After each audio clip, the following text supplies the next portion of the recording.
हरे कृष्णा। हम श्रीमद् भगवद गीता के अध्याय 14 प्रकृति के 3 गुण, इसके श्लोक संख्या 17 को आज पढ़ने का प्रयास कर रहे हैं।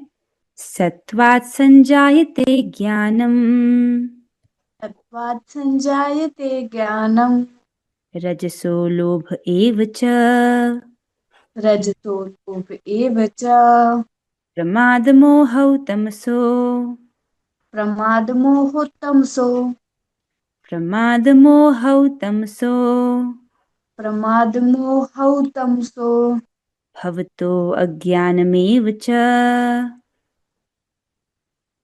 भवतो अज्ञानमेव च। बहुत अच्छे। बबीता माता जी आप गाएं।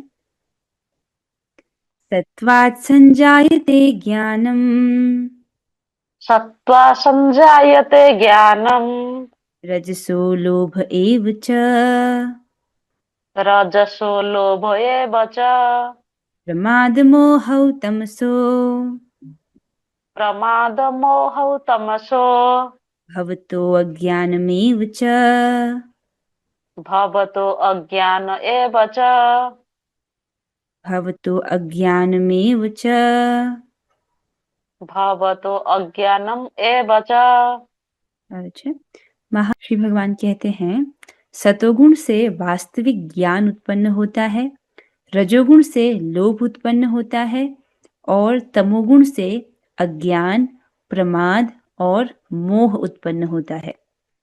ठीक है, सतोगुण से वास्तविक ज्ञान अर्थात सतोगुण में व्यक्ति वस्तुओं को यथावत रूप से देख पाता है। रजोगुण से लोभ, लालच, जो इच्छाएं हैं उनको पूरा करना चाहता है। वो एक इच्छा पूरी होती है फिर और इच्छाएं आ जाती हैं, इस प्रकार से उसका लोभ बढ़ता रहता है। तमोगुण से अज्ञान, प्रमाद, प्रमाद अर्थात पागलपन, प्रमत्तता, मोह, चीजों को यथावत नहीं देख पाना, ये उत्पन्न होता है। अन्वय देखेंगे। सत्वात्, सत्व गुण से ज्ञानम, ज्ञान संजायते उत्पन्न होता है। सतोगुण से ज्ञान उत्पन्न होता है। रजस लोभ एव च, रजोगुण से लोभ ही, एवं तमसा प्रमाद मोह, और तमोगुण से प्रमाद, मोह, अज्ञानम च और अज्ञान भवतः होता है। रजोगुण से लोभ होता है और तमोगुण से प्रमाद होता है, मोह होता है और अज्ञान। ठीक है, इससे समझ आ रहा है कि व्यक्ति को तमोगुण और रजोगुण के संपर्क से यथासंभव बचना चाहिए और सतोगुण का अनुशीलन करना चाहिए। अगर समाज में लोग रजोगुणी और तमोगुणी रहेंगे तो क्या ऐसा समाज कभी सुख और शांति प्राप्त कर सकता है? नहीं प्राप्त कर सकता। अगर हम चाहें कि सारा समाज सुख और शांति की ओर बढ़े तो समाज को ये शिक्षा देना आवश्यक है कि वो सतोगुण का अनुशीलन करें, क्योंकि सतोगुण से व्यक्ति को वास्तविक ज्ञान प्राप्त होता है और उससे सुख प्राप्त होता है। तो सुख और शांति चाहते हैं तो व्यक्ति को सतोगुण का अनुशीलन करना चाहिए। तात्पर्य की ओर चलेंगे। अनुवाद और तात्पर्य। कृष्ण कृपा मूर्ति श्री श्रीमद एसी भक्ति वेदांत स्वामी श्री प्रभुपाद द्वारा।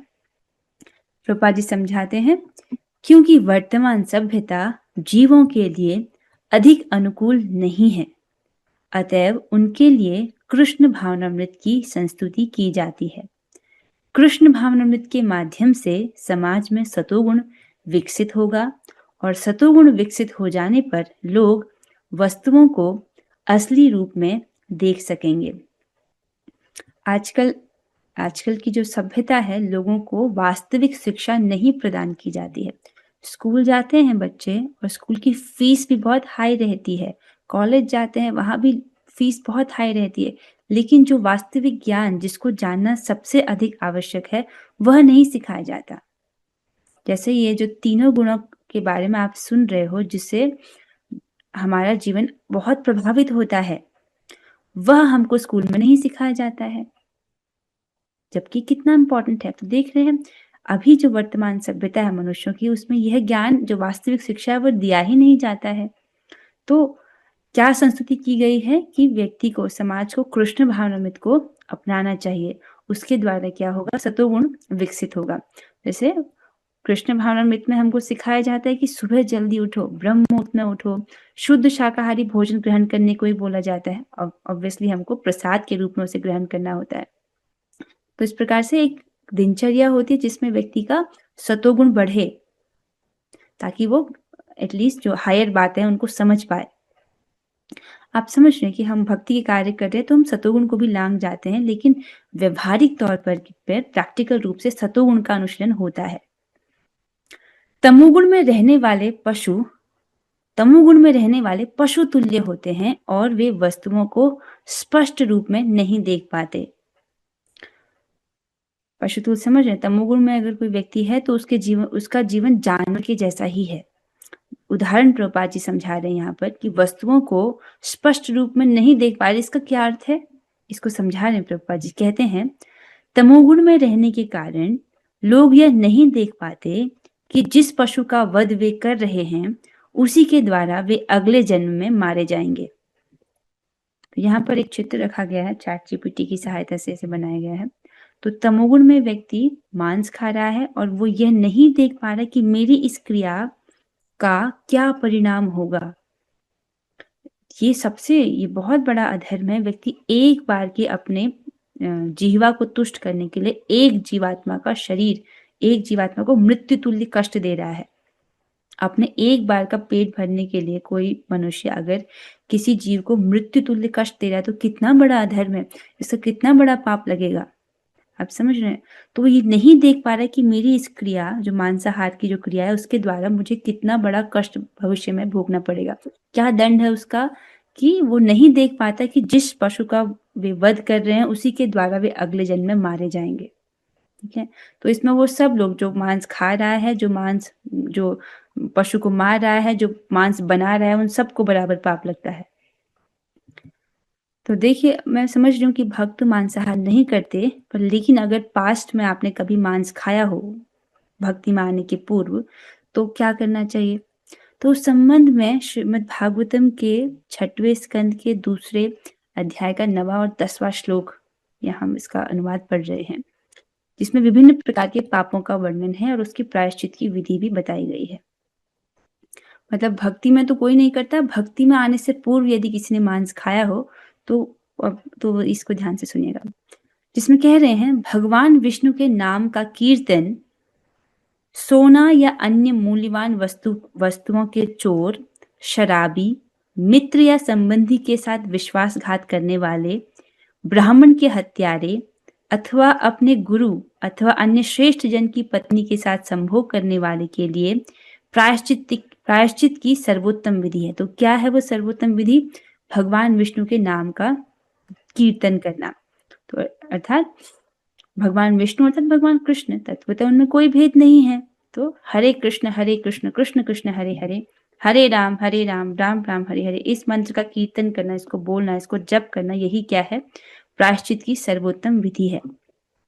स्त्रियों, राजा या अपने पिता के हत्यारे, गौ का वध करने वाले तथा अन्य सारे पापी लोगों के लिए भी प्रायश्चित की यही सर्वोत्तम विधि। आप समझ लो, गौ का वध करना कि सब बहुत बड़ा पाप होता है। जो गाय का मांस खाता है, गाय का वध कर रहा है, उसके लिए भी प्रायश्चित की यही विधि बताई गई है कि वो भगवान के नाम का कीर्तन करे। भगवान विष्णु के पवित्र नाम का केवल कीर्तन करने से ऐसे पापी व्यक्ति भगवान का ध्यान आकृष्ट कर सकते हैं और वे इसीलिए विचार करते हैं, इस व्यक्ति ने मेरा नाम उच्चारण किया है, इसलिए मेरा कर्तव्य है कि मैं उसे सुरक्षा प्रदान करूं। तो आप समझ रहे हो, यद्यपि व्यक्ति ने बहुत पाप किया है, ठीक है, लेकिन जब वो भगवान का नाम ले रहा है तो भगवान का ध्यान आकर्षित करता है। जैसे यहाँ पर मैं अगर आप में से किसी का नाम लूं, बबीता माता जी, जैसे मैंने आपका नाम लिया तो मैंने आपका ध्यान आकृष्ट किया कि नहीं किया? या मंजी प्रभु जी, मैंने अगर आपका नाम लिया तो आपका ध्यान आकृष्ट हुआ कि नहीं हुआ? तो उसी प्रकार से जब हम भगवान का नाम ले रहे हैं तो भगवान तो सर्वव्यापी हैं, सर्व जगह विद्यमान है, तो वो सुन रहे हैं, उनका ध्यान आकृष्ट होता है और वो क्या सोचते हैं कि इस व्यक्ति ने मेरा नाम उच्चारण किया है, इसलिए मेरा कर्तव्य है कि मैं इसे सुरक्षा प्रदान करूं। ठीक है, अजामिल का उदाहरण देख लीजिए आप। अजामिल को भगवान ने उसकी रक्षा की थी कि नहीं की थी? वो कितना बड़ा पापी था। वो लोगों को लूट-पाट करके धन कमाता था। जुए के द्वारा उधार लेता था और लोगों को लौटाता नहीं था। लोगों के बच्चों को, लोगों के घरवालों को किडनैप कर लेता था और उनसे फिर बहुत ज़्यादा धन जो है वो लेता था। इस प्रकार से वो उसकी जीविका थी। तो बहुत पाप कर रहा था, लेकिन क्योंकि उसने भगवान का नाम लिया, जब पहली बार उसने भगवान का नाम लिया तो उसके सारे पाप नष्ट हो गए। तो यदि मांस खा भी लिया किसी ने भक्ति मारने से पूर्व, तो उसका प्रायश्चित का तरीका यही है कि आप भगवान का नाम जपिए, भगवान का नाम का कीर्तन कीजिए। आगे चलेंगे।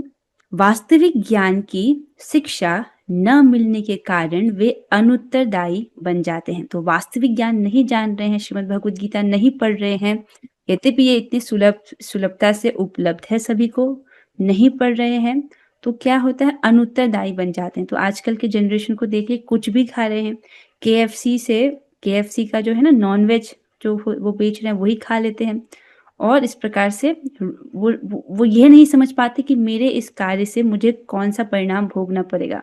अपने कार्यों के प्रति अनुत्तरदायी बन जाते हैं। तो इस प्रकार की इस उच्छृंखलता को रोकने के लिए जनता में सतोगुण उत्पन्न करने वाली शिक्षा देना आवश्यक है। तो समझ रहे हैं कि समाज में जो है रजोगुण और तमोगुण जब बढ़ जाता है, तो क्योंकि लोग रजोगुण और तमोगुण का ही अनुशीलन कर देते हैं बाय डिफॉल्ट, अगर सतोगुण का अनुशीलन नहीं कर रहे हैं तो इससे क्या होता है, उच्छृंखलता आ जाती है। वो अपने कर्मों के प्रति उत्तरदायी नहीं बनते और कुछ भी कार्य करते हैं और फिर उसके परिणाम में उनको बहुत दुख, बहुत कष्ट भोगने होते हैं। तो इसलिए समाज में ये शिक्षा देनी चाहिए लोगों को, जिससे वो सतोगुण का अनुशीलन करें। सतोगुण में शिक्षित हो जाने पर वे गंभीर बनेंगे और वस्तुओं को उनके सही रूप में जान सकेंगे। तब लोग सुखी तथा संपन्न हो सकेंगे। आप समझ रहे हैं, सतोगुण का अनुशीलन करते हैं तो सतोगुण ज्ञान और सुख प्रदान करने वाला है। यद्यपि ये बोला गया है कि वो ज्ञान और सुख से बांधता है, पर फिर भी ये अन्य गुणों की अपेक्षा, रजोगुण और तमोगुण की अपेक्षा अधिक श्रेष्ठ है।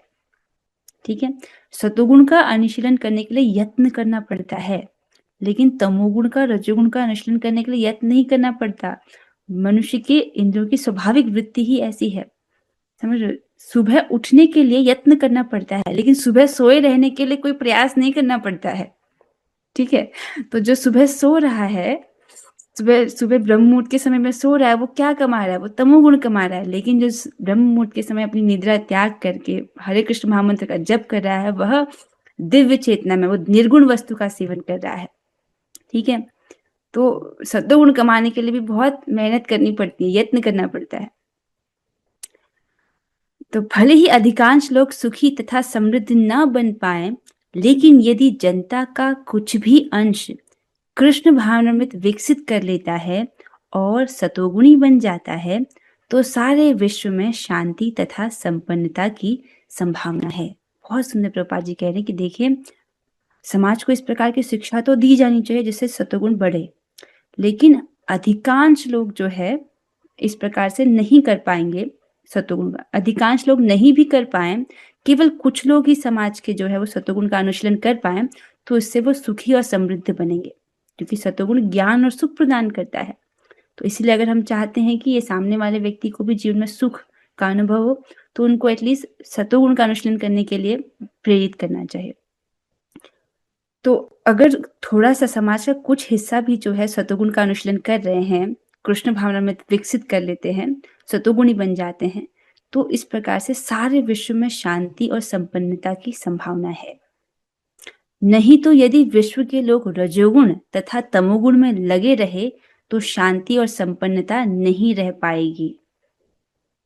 तो प्रभुपाद जी तो ऐसे रिवोल्यूशनरी आचार्य हैं कि वो एक ऐसे यहाँ से बाहर के देश में जाते हैं, और जहाँ पर लोग रजोगुणी और तमोगुणी ही प्रवृत्ति वाले लोग थे, हिप्पीज जो मांसाहार कर रहे थे, चारों नियमों को भंग कर रहे थे, ऐसे लोगों को भी प्रभुपाद जी ने कृष्ण भावनामृत प्रदान करके शुद्ध भक्त बना दिया। तो हम ऐसे महान आचार्य के संपर्क में अगर हम उनके इंस्ट्रक्शंस को पालन करेंगे, तो हमको क्यों नहीं जीवन में सुख और समृद्धि की प्राप्ति होगी। आप समझ रहे हैं, गुरु महाराज को प्रसन्न करने के लिए उनकी सेवा करनी पड़ती है। ठीक है, तद विधि प्रणिपातेन परिप्रश्नेन सेवया। तो गुरु को जो है उनकी सेवा करनी पड़ती है। तो सेवा दो प्रकार की होती है, वपु सेवा और वाणी सेवा। वपु सेवा अर्थात जैसे गुरु महाराज के चरण दबाना, उनको प्रसाद पवाना, उनके कपड़े धो लेना, उनका कमरा साफ करना, ये वपु सेवा है, लेकिन ये हर किसी को उपलब्ध नहीं होती है। और दूसरी सेवा है वाणी सेवा, अर्थात गुरु ने जो आदेश दिए हैं उसका पालन करना। इन दोनों में से कौन सी सेवा श्रेष्ठ है? वाणी सेवा, अर्थात जो गुरु ने आदेश दिया है उसका पालन करना। तो इसके वपु सेवा के, वाणी सेवा के द्वारा तो हम गुरु महाराज की सेवा कर सकते हैं कि नहीं? उनकी आज्ञा तो हम सबको पता है। पहली आज्ञा क्या है गुरु महाराज की? To chant minimum 16 rounds of Hare Krishna महामंत्र, कम से कम 16 माला हरे कृष्ण महामंत्र का जप करना, ये गुरु की पहली आज्ञा है। तो जब आप इस आज्ञा का पालन कर रहे हो तब आप गुरु की सेवा कर रहे हो, ठीक है? तो इस प्रकार से उनकी आज्ञा का हम पालन करेंगे तो अवश्य ही हमको जीवन में शांति और संपन्नता अनुभव होगी। ये आप स्वयं देख सकते हैं कि जब भक्ति कर रहे हैं और जब भक्ति नहीं कर रहे थे, अब और तब के जीवन में कितना बड़ा अंतर है। क्या आप जानना चाहते हैं भक्ति से पहले वाले जीवन में फिर से? इसका मतलब कुछ तो शांति और सुख का अनुभव आप कर रहे हैं, तभी तो आप पीछे नहीं जाना चाहते हैं। आगे चलेंगे कि अगर विश्व के लोग रजोगुण और तमोगुण में रहेंगे तो शांति और संपन्नता नहीं रह पाएगी। श्यामली माता जी कहते हैं कि पीछे जाने में डर लगता है अब। चलो ठीक है, इसका मतलब कुछ तो प्रकाश आपको भक्ति में प्राप्त हुआ है।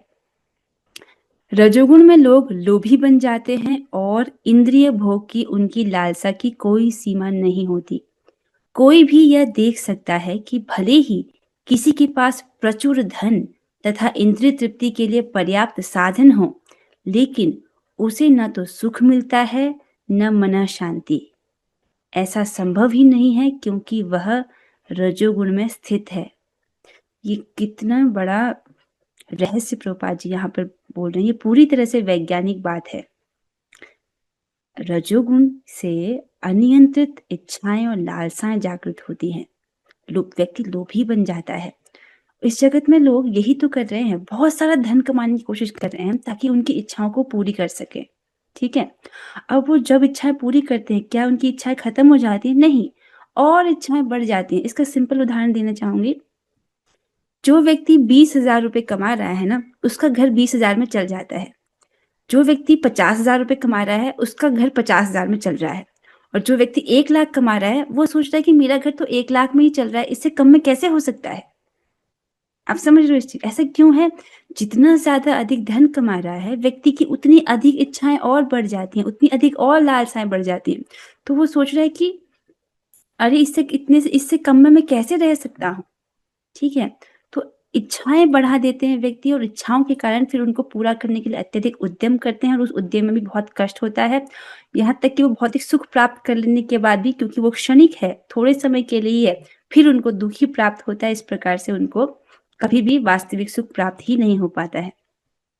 तो यहाँ पर प्रभुपाद जी बता रहे कि रजोगुण के कारण व्यक्ति लोभी बन जाते हैं और उनके इंद्रिय भोग की कोई सीमा नहीं रहती है, और व्यक्ति ये देख पाता है कि यद्यपि उसके पास प्रचुर धन है, इंद्रिय तृप्ति के साधन है, फिर भी वह सुखी नहीं है। आप देखिए, हर व्यक्ति जो आज करोड़ों कमा रहा है, क्या वो सुखी है? हर व्यक्ति जो बंगले में रह रहा है, क्या उसके मन को शांति मिल गई है? आप प्रकट इस जगत में देख सकते हैं।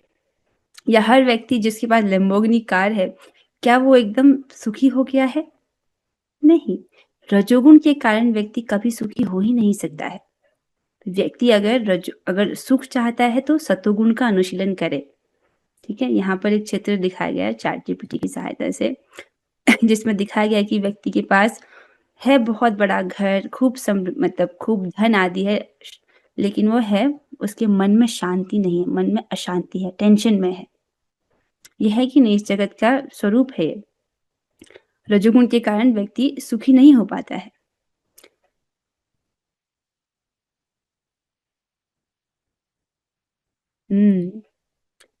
इस भगवान भी कहते हैं आवश्यकताओं को पूरा करने के लिए पर्याप्त दिया है भगवान ने, लेकिन व्यक्ति के लोभ को पूरा करने के लिए नहीं। समझ रहे हैं? लालच पूरा करने के लिए नहीं है।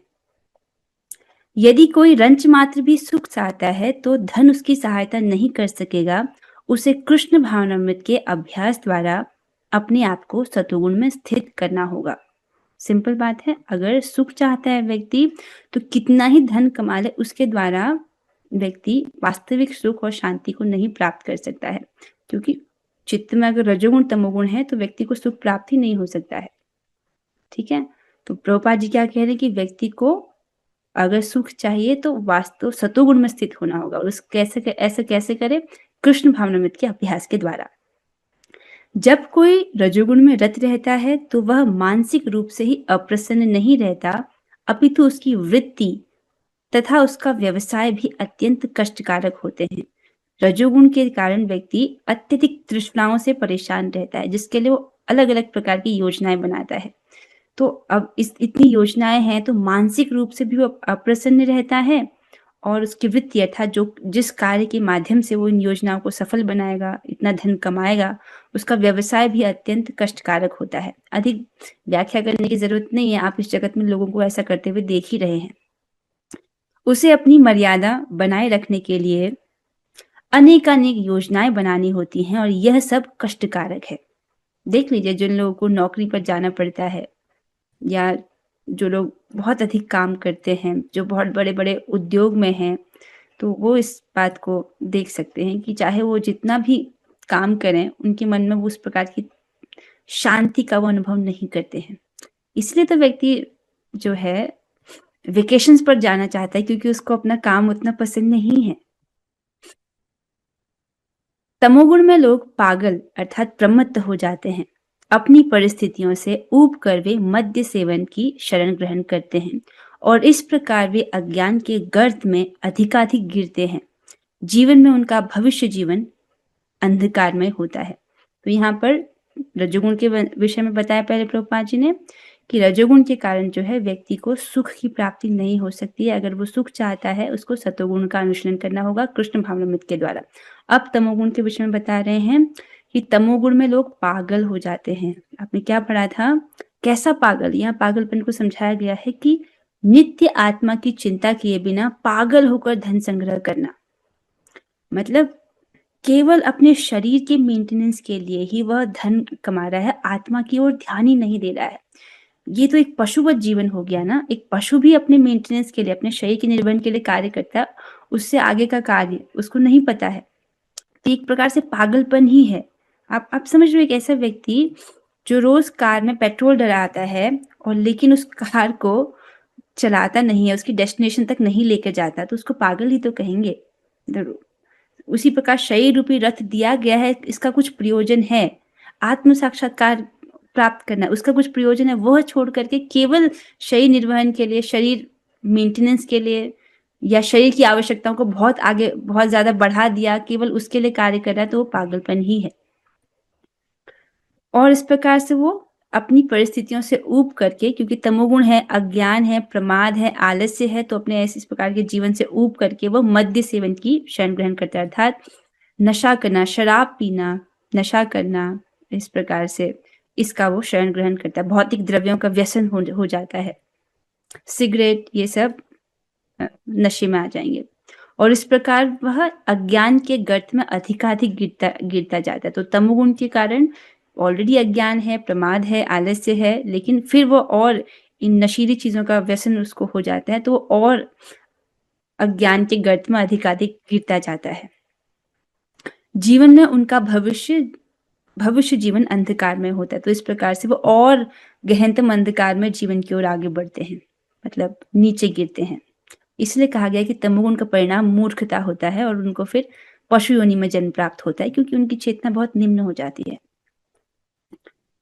तो खान पान जो है बहुत आवश्यक है। आप समझ रहे, खान पान के द्वारा भी हम गुणों का सेवन करते हैं। जैसे कि यहाँ पर ऊपर एक चित्र है ब्राह्मण का, जो कि शुद्ध शाकाहारी भोजन, फल, अन्न, दूध आदि ले रहा है, तो यह सतोगुणी आहार है। यहाँ पर एक व्यक्ति आपको दिख रहा है जो रजोगुणी खाना खा रहा है, अर्थात खूब मसाले वाला, मिर्च मसाले वाला खाना खा रहा है। तो ऐसा खाना क्या है? रजोगुणी खाना है। और यहाँ पर एक व्यक्ति है जो कि अंडा, मांसाहार, शराब आदि पी रहा है, तो ये तमोगुणी आहार है। तो व्यक्ति को सतर्कता से रजोगुण और तमोगुण का संपर्क नहीं करना चाहिए, सतोगुणी आहार ही अपनाना चाहिए। ठीक है। तो कृष्ण भावनामृत के माध्यम से समाज में सतोगुण विकसित होगा और जनता का कुछ भी अंश कृष्ण भावनामृत विकसित कर लेता है तो सतोगुणी बन जाता है, तो सारे विश्व में शांति तथा संपन्नता की संभावना है।